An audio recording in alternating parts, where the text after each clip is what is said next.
The Bible Study Podcast, episode 691. Today, the Bible Study Podcast continues the study of the book of Genesis with chapter 46.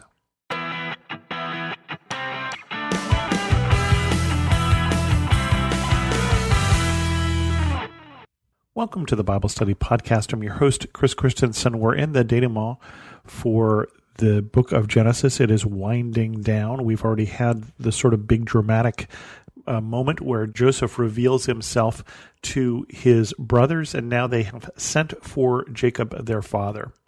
And it goes like this. Jacob goes to Egypt.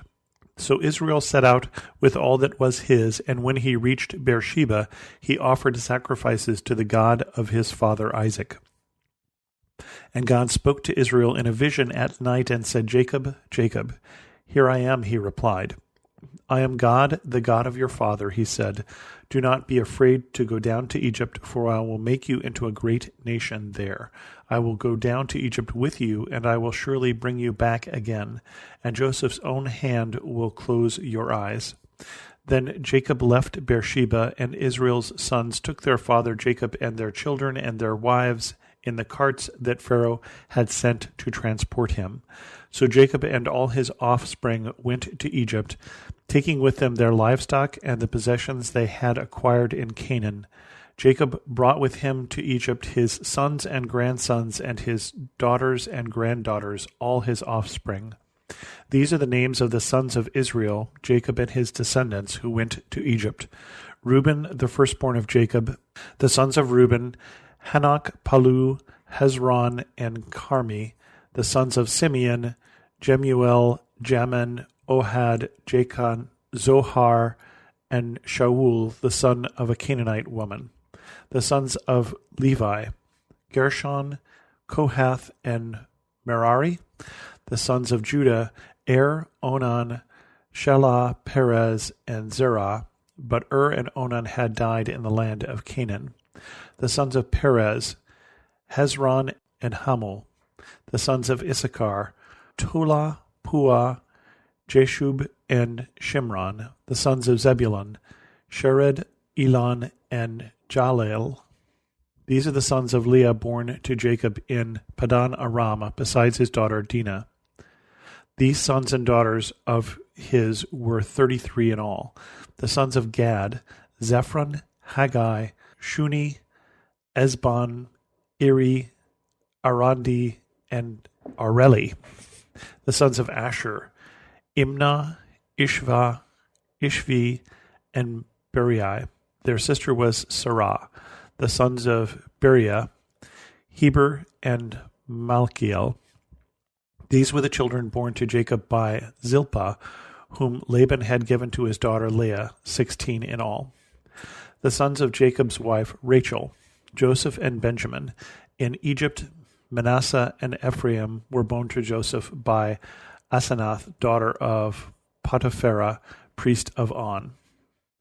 The sons of Benjamin, Bela, Becher, Ashbel, Gera, Naaman, Ahi, Rosh, Muppim, Huppim, and Ard.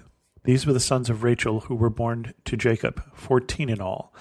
The sons of Dan, Hushim. The sons of Naphtali, Jaziel, Guni, Jezer, and Shilem. These were the sons born by Bilhah, whom Laban had given to his daughter Rachel, 7 in all. All those who went to Egypt with Jacob, those who were his direct descendants, not counting his sons' wives, numbered 66 persons. With the 2 sons who had been born to Joseph in Egypt, the members of Jacob's family, which went to Egypt, were 70 in all. Now Jacob sent Judah ahead of him to Joseph to get directions to Goshen. When they arrived in the region of Goshen, Joseph had his chariot made ready and went to Goshen to meet his father Israel.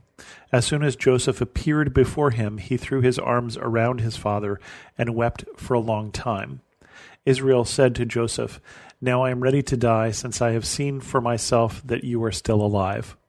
Then Joseph said to his brothers and to his father's household, "I will go up and speak to Pharaoh, and will say to him, 'My brothers and my father's household, who were living in the land of Canaan, have come to me.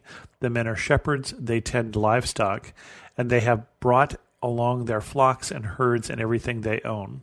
When Pharaoh calls you in and asks, "What is your occupation?" you should answer, "Your servants have tended livestock from our boyhood on, just as our fathers did." Then you will be allowed to settle in the region of Goshen, for all shepherds are detestable to the Egyptians.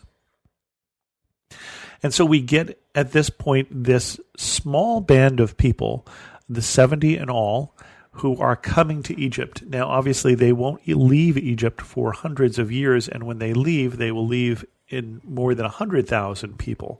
And so a lot will happen in those intervening years, but it is this land of Egypt that God has decided that he's going to bring Jacob and his descendants. And this is going to be the crucible where he is going to make these, from this band of 70 people, into a nation. He basically says, go to Joseph, go to Egypt. This is the right thing for you to do. And I'm going to make you a nation there. I'm going to make you into a people who can have your own country. Obviously, 70 people couldn't take over the land of Canaan, couldn't buy the land of Canaan. You can't have a whole country with only 70 people. He says, I'm going to turn you into a nation. I'm turning you into a people that can have your own country. And then I'm going to bring you back. And he also promises to Jacob, to Israel, that he will get to see Joseph, and that Joseph will be there upon his death, that Joseph will close your eyes when you die. And so they set off in the carts that Joseph has brought, and they bring their possessions with them, even though Pharaoh had told them not to bring their possessions because they won't need to, because they're relatives of Joseph, and it's not going to be a big deal. All that Egypt has will be yours. And of course, one of the differences between Genesis and Exodus is it's easy to say that to 70 people, but by the time they get to be 100,000 people or more, then you might look at these people differently. And we also start to see the beginning of the rift between the Egyptians and the people of Israel as they come in the sense that they're going to say to Pharaoh, we're shepherds. And Joseph tells them up front that the Egyptians despise shepherds. The Egyptians don't think of that as a very high profession. And the Egyptians, of course, are surviving predominantly from grain rather than back in Canaan, where most of the life revolved around the sheep, revolved around the herds and the flocks. And so for some reason, they look at those people as less than. Probably they look at them as less civilized, because civilization meant settling down and growing grain, especially in Egypt, which has been doing it for the longest time.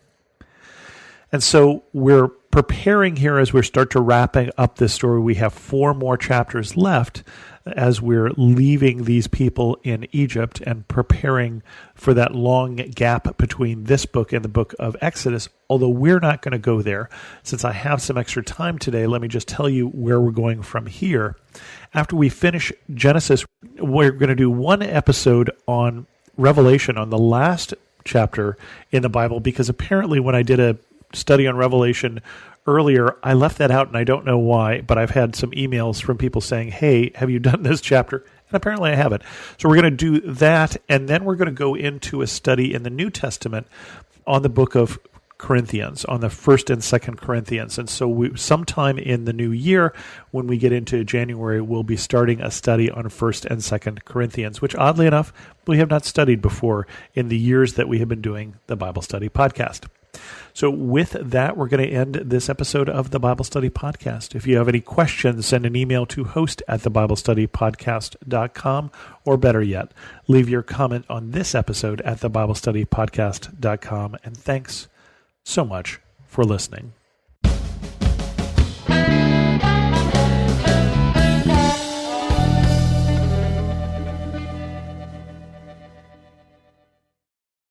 Are you concerned about tensions in the Middle East? Do you wonder where we're currently at in the biblical timeline? Are we really in the last days? Hi, everyone. I'm Dr. Carl Muller with the Inside the Epicenter podcast.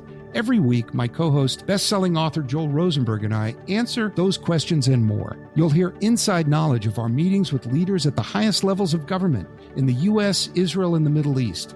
equipping you to filter the news with biblically sound insights. Find Inside the Epicenter on your favorite podcast app or go to joshuafund.com to listen and subscribe.